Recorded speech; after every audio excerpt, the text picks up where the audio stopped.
समाजातील प्रत्येक घटकाच्या न्याय हक्कासाठी सदैव तत्पर नंदनगरी न्यूज, सत्य व न्यायाचा स्रोत। आपल्या जिल्ह्यातील प्रत्येक क्षणाची बातमी बघत रहा आपल्या नंदनगरी न्यूजवर आणि रहा अपडेट।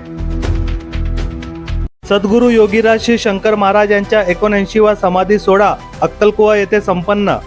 79वी पुण्यतिथी निमित्ताने विविध कार्यक्रमाचे आयोजन। 51 रक्तदात्यांनी केले रक्तदान। अनंत कोटी ब्रह्मांड नायक सद्गुरू योगीराज श्री शंकर महाराज यांच्या 79वा समाधी सोहळा त्यांच्या मूळ गाव अक्कलकुवा येथे दिनांक 24 एप्रिल 2026 रोजी संपन्न झाले। यावेळी विविध कार्यक्रमाचे आयोजन त्यांच्या कुटुंबातर्फे करण्यात आले होते। यात सकाळी 11 वाजता महापूजा व महाआरती करण्यात आले।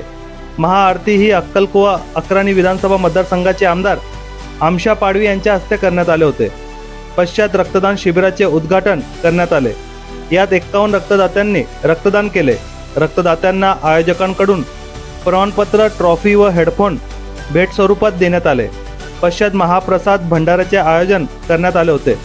सदर कार्यक्रमात अक्कलकुवा अक्राणी विधानसभा मतदारसंघाचे आमदार आमशा पाडवी, माजी मंत्री पद्माकर वडवी, भाजपा अक्कलकुवा विधानसभा प्रमुख नागेश पाडवी, माजी सभापती नटवर वडवी, पृथ्वीसिंग पाडवी, जीवनलाल भन्साली, तुकाराम वडवी, मनोज डागा, कथुअण्णा सेंदाने, ब्रिजलाल भन्साली, महावीर भन्साली, दिनेश खरात, अमोल सिंग राणा, संदीप मराठे, महेश तंवर, डिंपल चौधरी, रावेंद्र सिंग चंदेल, प्रकाश खिची, अनिल जावरे, रवींद्र गुरव, रोहित चौधरी।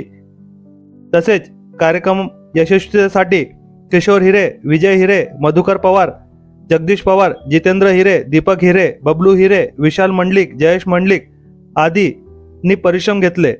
यावेळी कार्यक्रमात मोठ्या संख्येने ग्रामस्थ उपस्थित होते। श्री सद्गुरू शंकर महाराज की जय। मी श्री सद्गुरू शंकर महाराज यांची आज 79वी पुण्यतिथी साजरी करत आहोत। महाराज हे मूळ अक्कलकुव्याचे, याच घरात महाराजांचं वास्तव्य होतं। इथंच महाराज राहत होते। काही दिवसांनी महाराज इथून पुणे, सातारा, सांगली, सोलापूर अशा भरपूर ठिकाणी महाराज गेले आणि या त्यांच्या मूळ घरी आज ही 79वी पुण्यतिथी आम्ही साजरी करत होतो। या कार्यक्रमाला या तालुक्याचे धडगाव आणि अक्कलकुवा मतदारसंघाचे लोकप्रिय आमदार आमशादादा पाडवी हे स्वतः या कार्यक्रमाला हजर होते। त्यांनी महाराजांची आरती व पूजा वगैरे केली। तसेच आज भंडाराचा कार्यक्रम इथं ठेवण्यात आलेला आहे। सालादादाप्रमाणे भंडारा इथं होतो। आणि या कार्यक्रमानिमित्त आमशादादांनी इथं रक्तदानाचा कार्यक्रम पण ठेवायला लावला होता। त्याप्रमाणे रक्तदानाचा कार्यक्रम इथे यशस्वीरित्या पार पडतोय।